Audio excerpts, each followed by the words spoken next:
I think in a lot of cases I thought that I wanted to be more accepted, and I thought I'd be more accepted if I was into more masculine things. And then as a result, I just dismissed everything that could be construed as feminine. And so I thought that was like what I was supposed to do to kind of fit into this world that's very male dominated. Comics have existed for a very long time. The major forms that we read now have been created and sold as far back as the 1930s, known as the Golden Age of Comics, which lasted until the late 40s. These times featured mostly propaganda comics and, more importantly now, superhero comics. Filling a need for the times, the characters portrayed in these comics were for the most part of an extreme masculine breed. The women were generally portrayed as a mere accessory, in addition to their male counterparts. Even their names or titles were sometimes directly taken from those male counterparts, simply slapping girl or woman at the end. They were a footnote to the male character. This documentary serves the purpose of confronting male dominance and their portrayal and effects on the female audience. We have begun with a short history on comics in general. The following clips will provide insight on the female representation in comics themselves, then the actual female audience and readership absorbing these comics, and after that, we will take a look at how this fits into the larger culture in general and the current state of comics. We decided to talk to some owners and employees of comic shops in Michigan, starting in Lansing but branching to Berkeley and Ann Arbor. These people have been in the business a long time and have seen a lot and turned out to have a lot to say on the subject of female portrayal. Do you think that in comics specifically there is any sort of gender bias, like in the writing or the art? Absolutely. I mean, you can look at that and just notice that, like, half the covers have, rather buxom women in spandex with that, maybe a whole cubic foot of spandex in the whole suit. I mean, that tells me they're marketing towards definitely a demographic that's buying it based on that. Yeah. And those cover arts may not even be related to the comic in the inside. So if you're telling me you're putting on a half-naked woman on the cover for some reason, it's not even going to appear in the book, that's for marketing to a demographic. So I would definitely say, yeah, there's probably not very much, not much written targeted towards women nowadays. When I was a youth, practically your age, I suppose, I worked in the Curious Bookshop across the street, which was the main comic store in the area at the time. And I collected Wonder Woman. That's the first issue. Whoa. Now, she came out a few months before in an issue of All Star Comics as part of the story. The character appeared, but this is where she really got her own book and took off. So does that mean that's from your original collection? Or? This one, no. But a lot of these are. After a while, my mother-in-law would give me a Wonder Woman for Christmas. They were like $20, and Superman's were $100, so I could afford Wonder Woman because the boy collectors weren't buying Wonder Woman. So I figured, okay, that's my niche. Was that your reasoning mostly because of the price, or Exactly. Is there a reason that she didn't sell as much? Yeah, because boys didn't want her. She's a girl. Duh. After her interview, Holly Burke showed us a movement called the Hawkeye Initiative. What it is a bunch of artists drawing the Avengers character Hawkeye in the positions that women have been drawn in published comics. The outcome has been quite ridiculous, almost as ridiculous as drawing women in poses that are physically not possible. No. Are we going already? Okay. Yeah. Yep. I'm trying to do this. Okay, it's like this entire freaking part has to be like here. We're also going like this. You also have to see all my breasts. And I'm going like this, basically, like, My butt needs to also be coming up, which I can't do. Mary Jane is sitting, let's see. That doesn't make, okay.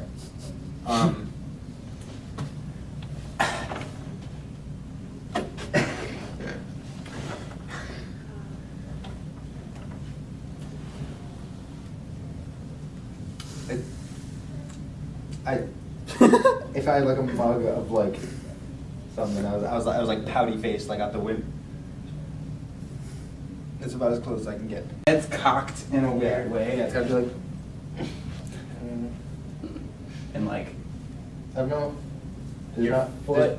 There's just not room. Yeah. Females have been represented as sexualized marketing tools to appease the male gaze. There exists a double standard to the male and female body portrayal in the comic and arguably the nerd industry. As this initiative exemplifies, the female body is twisted and contorted to the unrecognizable extreme to please a male audience. Whereas the male body highlights masculine power fantasy, ridiculous though these bodies may be, they serve an altogether different purpose than female body contortion. In these cases, the male roles are infused with undeniable authority and strength. An industry has to maintain a steady profit by catering to the assumed target audience.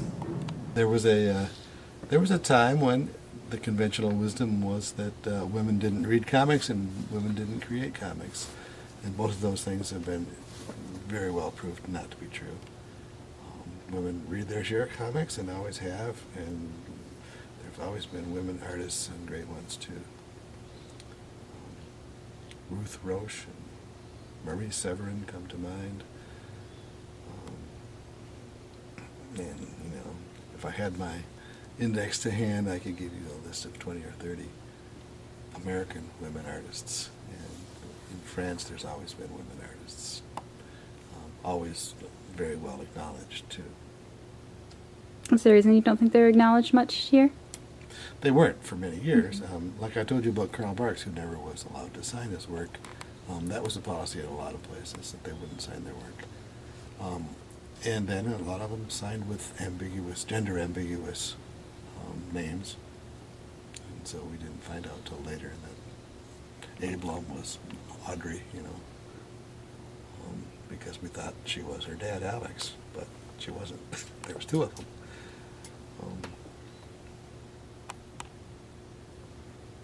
So right now, a whole lot of the alternative comics artists are women. I mean, it's just sort of expected, and it's the same in science fiction. You know, all my favorite authors are women. Go figure. What kinds of role models do you think are being depicted for female readers in comic books, old and new? I think that's an interesting one because I think a lot of them, because they're really being marketed and paraded as, you know, as sexual objects for, you know, to increase male readership and purchasing among teenage, you know, readers. They're not really being developed as a great, you know, role model. For example, a comic book that came out in the 90s that I read as a teenager was Gen 13, which was a image comic that you know, any kid could like. You know, it's a bunch of kids who go to some facility, they get tested on, and all of a sudden, normal kids become, you know, superheroes and dealing with, you know, being teenage superheroes. I mean, and it didn't have the campiness of like the Teen Titans, because I mean that is absolutely campy, you know. Versus it was, you know, except that even then, in that writing, now that I look back on it, as you know, at 14, having a rather buxom girl in a, you know, comic book, I mean, I'm cool with it, right? Yeah. But like as I look back on the characters, you know, she was a super genius. That was her thing. She was nerdy and a super genius, and then became like extremely strong, and you know, then all of a sudden was extremely more beautiful too. And the thing with that, in the end, is I think back on it, that transition to like strong and beautiful woman, she became a little more like your stereotypical giddy teenager. She went from being this like really smart, you know, she still was just as smart, but just somehow we're supposed to believe that because now she's more attractive, she's more giggly and bubbly and like less intelligent. Yeah. That's not a type. That isn't the type of role model to play forward to female readers. That if the more attractive you are, you should be more giddy and bubbly and not really bother being smart anymore. Yeah. Because I think that's something our society at large is. I mean, how many girls say I'm not good at math because I'm a girl? That's a learned response. There's no difference between sexes on ability for any of these things. That's a learned response at a young age to be, you know, being told, "You're pretty, don't bother." Yeah. I mean. So I mean that's in a way, we're playing forward the same stereotypes that we've played forward for a long time, which is really sad. Mm-hmm. I'm into surreal comics and independent comics. Recently, illustrated autobiographies are something that I'm very interested in currently, and something I even think about pursuing one day. And it's a major thing my dad brings home in content. And I have gone through phases of my superhero comic enjoyment. I mean, it's kind of a wave. It's always there, but every now and then I'll just pick something up again and be like, oh, I remember I loved this so much, and just get back into it. But currently, with the comics being given out, or produced today, I'm not that impressed with the superhero comics right now, but I'm always open to it, and right now I'm looking into more independent comics.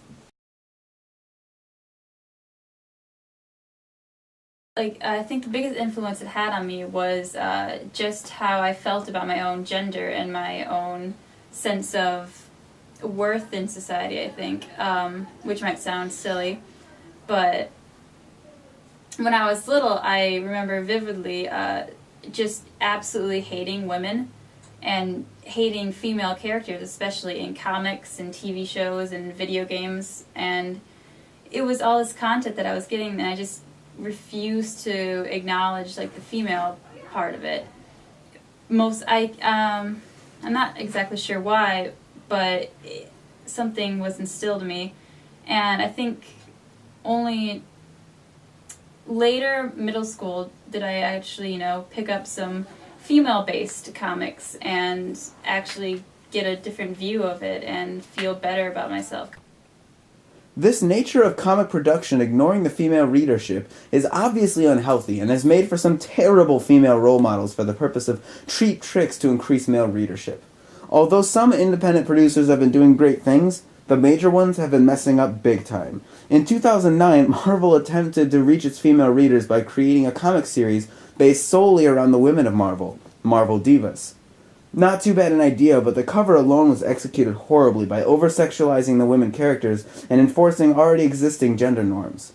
The plot had a likening to that of Sex and the City, where the four Marvel females, who had no contact prior to this title, bond over their failed love lives. As the comics were produced by men, both writing and art, it was offensive and indirectly telling female readers what their role models should be. It seems obvious that an audience does not care for being told what media is for them and what is not. Lady comes up to me and says, "What do you do for a living?" I said, "I own a comic book store." Now, if you watch Big Bang Theory, the comic book guy in there is a sad, pathetic offshoot of most comic book stores. But when I told her I own a comic, she says, "Really?" She says, "Wow, that is so cool." Yada yada yada. We were talking, and I basically look at my wife, and my wife looks back at me, and it's like, kind of a thing. And my daughter, she's just out of college. She tells everyone, "Your father owns time travel." It's amazing how public opinion has now changed dramatically because the media has just shot the kind of things we do into the public's continual, presence. For now, we're mainstream, we're cool. You look at the you look at the San Diego Comic-Con, it is a multimedia mega event. They actually televise it on TV. We basically have arrived. We're cool. The comic culture has been embraced by the popular media, and readership has risen accordingly. This is starting to do great things for comics, especially for female readers, as now that these books are in the public eye, they have been called out more and are beginning to change. How many girls or women do you usually see around the shop? There's one. So I think the ratio is pretty good. It's definitely gotten less dominated by males in the last couple of years. With comics being as sweet as they are, ladies aren't afraid to try them out. Do you think that there is a gender bias in comics? I think when comics started, like 80 years ago, yes. But now I think there's a lot more chicks running around fighting crime. Maybe not quite as many as the dudes, but it's getting there. Yeah. So they're portrayed half percent of the time or so, like pretty well. Do you feel like they're ever portrayed biasly, like with bias? I don't think. I think if they are portrayed with a bias, it's intentional. But for the most part, now I think they're not limited to a standard female persona. I think, Batwoman is kicking shitloads of stuff. Yeah. Not afraid to break a dude's neck. So yeah. Comics are doing great, and this is very exciting. Just as much, if not more exciting, is the awareness of their impact that is growing in the comic community. The road is long, but with the help of the readers, movements, and future movements putting pressure and holding comic producers accountable for their effects, we can be sure the future is bright with wonderful comics and readership.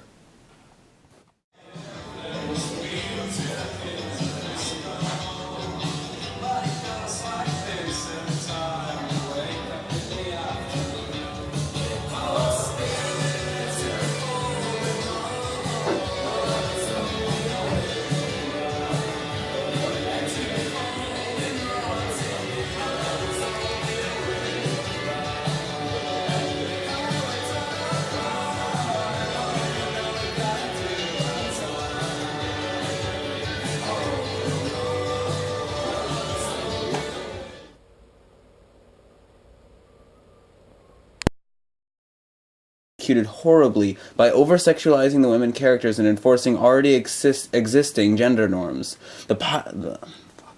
In art, it was offensive and indirectly telling female readers what characters who had no contact prior to this title bond over the failed love life.